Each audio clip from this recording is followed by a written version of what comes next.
अस्सलाम वालेकुम स्टूडेंट्स, हम लेक्चर 1 पार्ट 1 को स्टार्ट करते हैं। इसका टॉपिक है हमारे पास equations of motion for ideal fluid flow. और ये जो वर्ड है आइडियल, इससे आप फेमिलियर हैं। आइडियल आपने पढ़ा था, ऐसे हमारे पास फ्लूइड होते हैं जो कि ना तो उनके पास विस्कोसिटी होती है और वो जो होते हैं इनकम्प्रेसिबल होते हैं, यानी हम कह सकते हैं कि वो इनविसिड हैं और इनकम्प्रेसिबल हैं।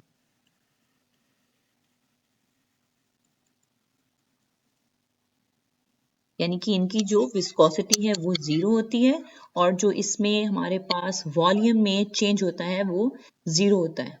ठीक है, यानी उसके ऊपर हम टेम्परेचर या प्रेशर कोई चेंज करें तो उसका वॉल्यूम जो है वो चेंज नहीं होता, उसकी जो डेंसिटी है वो चेंज नहीं होती। नेक्स्ट, अब हमने इस चैप्टर के अंदर पढ़ना है आइडियल फ्लूइड्स के फ्लो को और फिर हम उनके लिए ड्राइव करेंगे इक्वेशंस।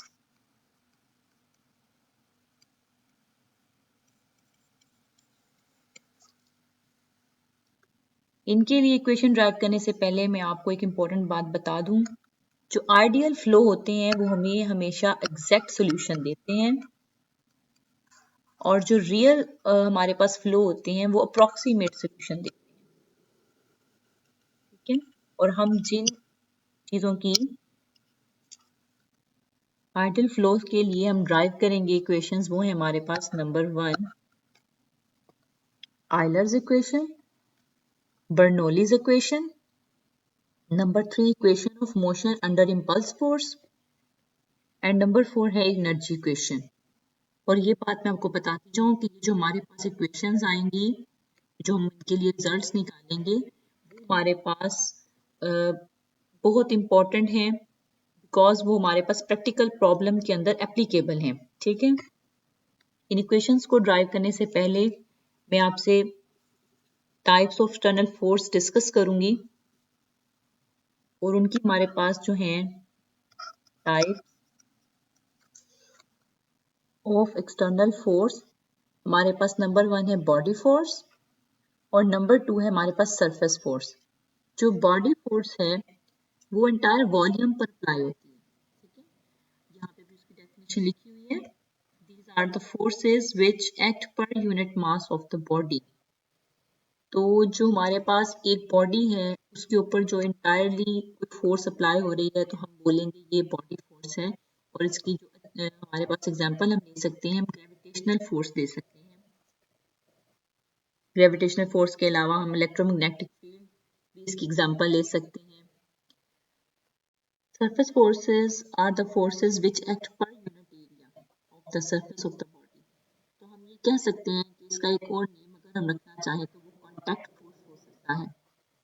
यानी कि ये जो बॉडी होती है उसकी सरफेस पे किसी एक जगह पर अप्लाई होने वाला फोर्स जो होगा उसको हम बोलेंगे ये सरफेस फोर्स है। और इसकी एग्जांपल में हमारे पास प्रेशर और स्ट्रेस आ सकता है।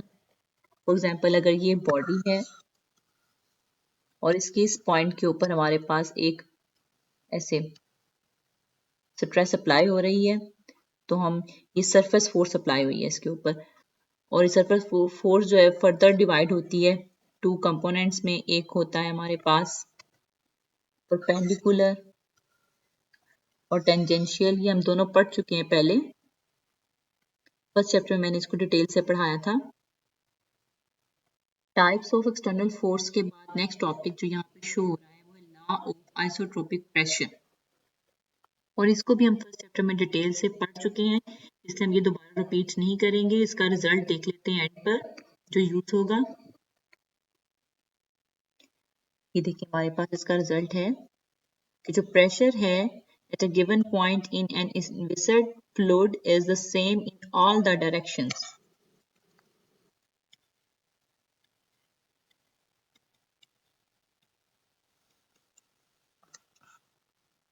और ये जो लॉ है ये भी सिर्फ आइडियल फ्लूइड पर ही अप्लाई होगा, विस्कस फ्लूइड्स पर ये लॉ भी अप्लाई नहीं होता। ठीक है, नेक्स्ट टॉपिक है हमारे पास rate of change of linear momentum. और इसके रेट ऑफ चेंज को पढ़ने से पहले आपको पता होना चाहिए कि मोमेंटम क्या है, इससे भी आप पहले से ही फेमिलियर हैं। हमारे पास जो है ये this is product of mass and velocity. अगर मैं रिप्रेजेंट करूँ कि जो हमारे पास मोमेंटम है, फॉर एग्जांपल वो m है, तो ये हमारे पास प्रोडक्ट होगी मास की और वेलोसिटी की, ठीक है। तो अब हम जो है एक आर्बिट्रेरी क्लोज सरफेस ले लेते हैं और इस सरफेस को मैं कहती हूँ ये S है। इसको जो हमने इसके अंदर का तमाम तर वॉल्यूम लिया है उसे मैं टा से प्रेजेंट करती हूँ और इसकी डेंसिटी जो है वो मैं रो से डिनोट कर रही हूँ, ठीक है। उसके बाद हम कहते हैं कि let the fluid B moving with velocity v, यानी इसकी जो वेलोसिटी है फ्लूइड की वो हमारे पास v है। Let s be moving with the fluid so that S contains the same number of fluid particles at any time t। अब हम इस क्लोज सरफेस के अंदर एक छोटा पार्टिकल ले लेते हैं और इसको मैं P का नेम देती हूँ पार्टिकल को, और जो इसका वॉल्यूम है उसको मैं d से शो करती हूँ। इसके वॉल्यूम को, पार्टिकल P के वॉल्यूम को हम d से रिप्रेजेंट करते हैं। फर्दर ये कि आप और मैं जानते हैं कि कंजर्वेशन ऑफ मास क्या है, ठीक है। तो उसी को फॉलो करते हुए हम जो हमारा मास होगा फ्लूइड पार्टिकल का वो चेंज नहीं होगा, ठीक है।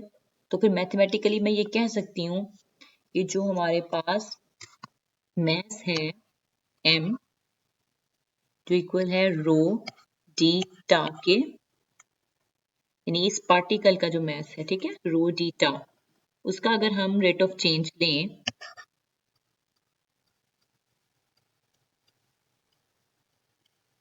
तो वो इज इक्वल टू 0 होगा और इसको हम इक्वेशन 1 का नाम दे देते हैं। अब नेक्स्ट जो है हम लीनियर मोमेंटम लिखते हैं m वॉल्यूम टा बॉडी के लिए एट टाइम t के ऊपर, तो वो हमारे पास आ जाएगा इक्वल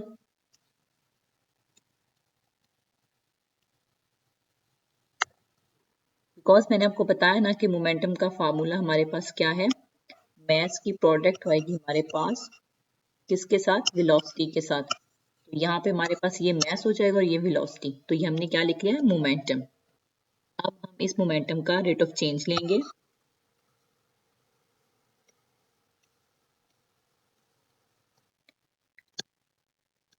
जो इसके इक्वल है, और अब हम इसको फर्दर डेरिवेटिव को अंदर अप्लाई कर देंगे। वन टाइम हम इसको अप्लाई करेंगे वेलोसिटी के ऊपर और सेकेंड टाइम हम इसको अप्लाई करेंगे रो डीटा पर, ठीक है। एक्सप्रेशन कुछ यूं चेंज हो जाएगा।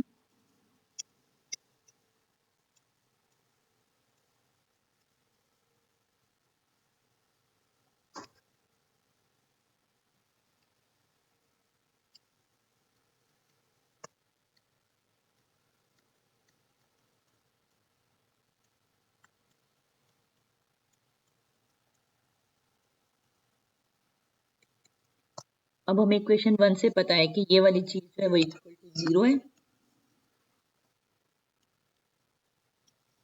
तो हमारे पास सिर्फ ये एक्सप्रेशन बच जाएगा। तो ये हमारे पास rate of change of linear momentum बच जाएगा।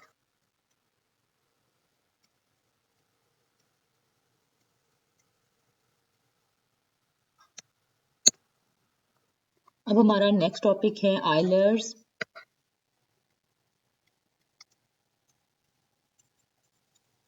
इक्वेशन ऑफ मोशन, ठीक है।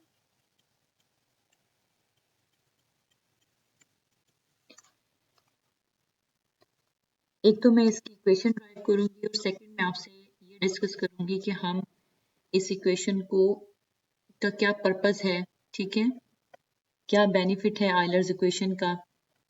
बेसिकली आयलर एक मैथमेटिशियन था जिसने फ्लूइड की मोशन को समझने के लिए एक इक्वेशन दी थी जिसको हम बोलते हैं आयलर इक्वेशन।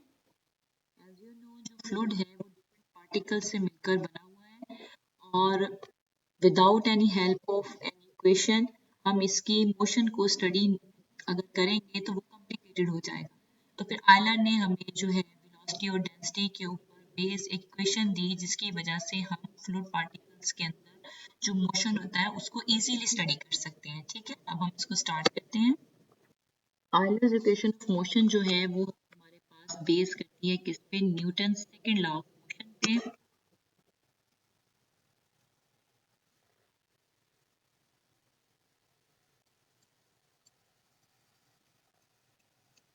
और ये लॉ हमारे पास क्या है कि जो बॉडी है उसके ऊपर जो फोर्स एक्ट कर रही होती है वो इक्वल होती है rate of change of linear momentum के।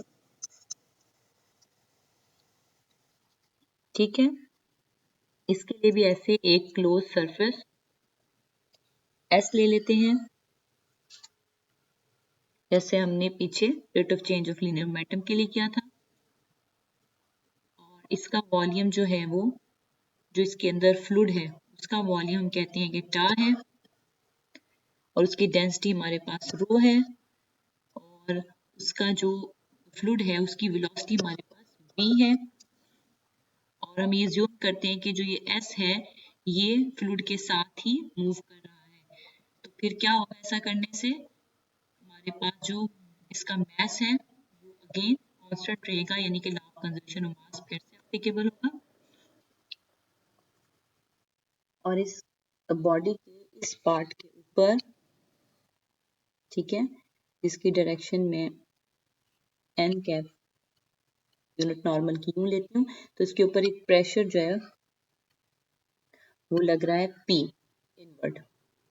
तो अगर अब मैं टोटल फोर्सेस देखूं जो इस बॉडी पर एक्ट कर रही हैं तो वो कौन कौन सी फोर्सेस होंगी, वो दो फोर्सेस होंगी। एक हमारे पास वो होगी बॉडी फोर्स जो कि इस पूरी बॉडी के ऊपर एक्ट कर रही है, वो कौन सी फोर्स है, ग्रेविटेशनल फोर्स है हमारे पास।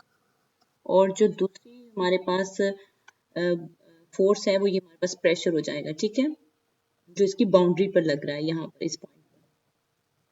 ग्रेविटेशनल फोर्स को अगर मैं F से लूं और इस प्रेशर को अगर मैं P से लूं, तो क्या मैं लिख सकती हूँ कि जो टोटल फोर्स है जो इस बॉडी पे लग रही है इसकी इक्वल है।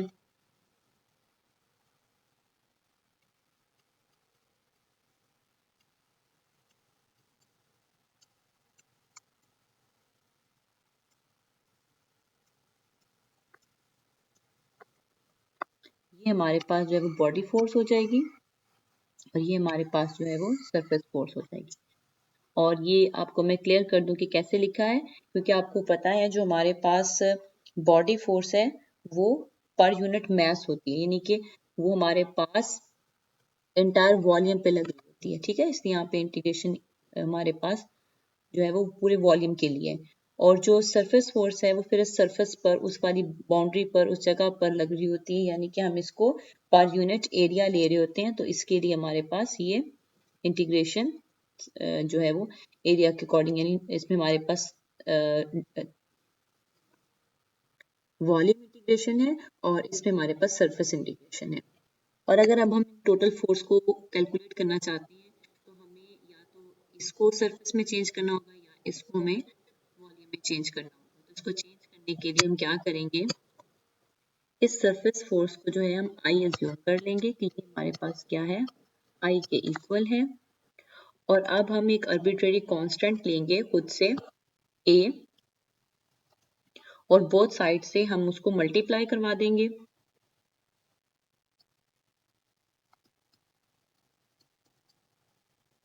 ए क्योंकि आर्बिट्रेरी कांस्टेंट है तो वो अंदर चला जाएगा इंटीग्रेशन के। और ये जो ए लिया है हमने आर्बिट्रेरी कांस्टेंट वेक्टर लिया है, सॉरी कांस्टेंट वेक्टर।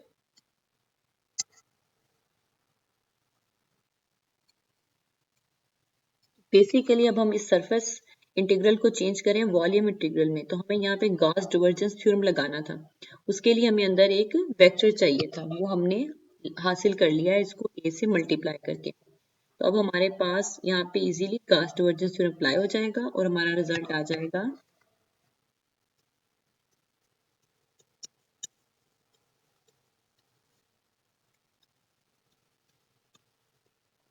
अब जब हम डेल को अंदर अप्लाई करेंगे तो हमारे पास दो एक्सप्रेशन आएंगे।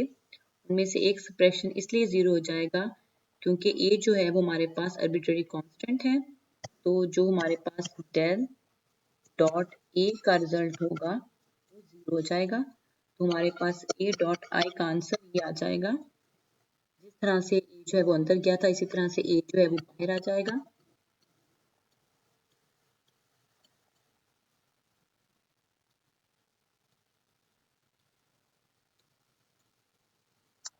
ए जो है वो आर्बिट्रेरी है, इसलिए अब हम इसको यहाँ से रिमूव कर सकते हैं। तो जो आई है वो ये रह जाएगा ए को रिमूव करने से।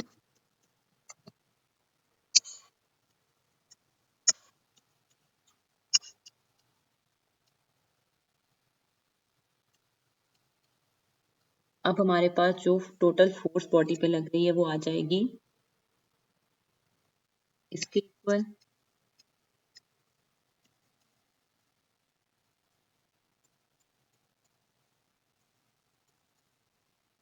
अब हम टोटल फोर्स को जो है इक्वेट कर देंगे rate of change of linear momentum से, जो मैंने आपको शुरू में बताया था कि हमारे पास इक्वल होता है इसके।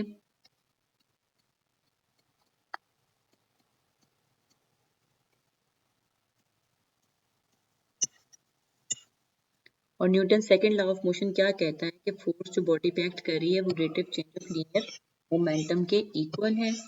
तो फिर इट्स मीन कि हम इसको और इसको आपस में इक्वेट कर सकते हैं। तो ये हमारे पास आ जाएगा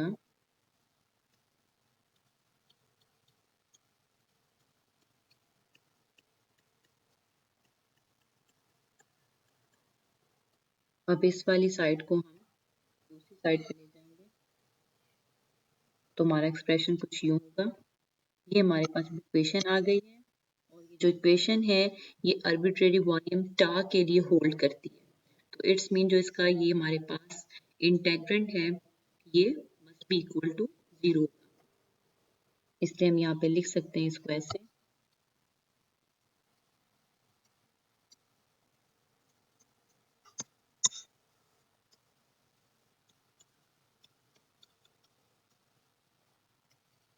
कि ये चीज हमारे पास इक्वल टू 0 आ गई। इस एक्सप्रेशन को मैं ऐसे लिखूंगी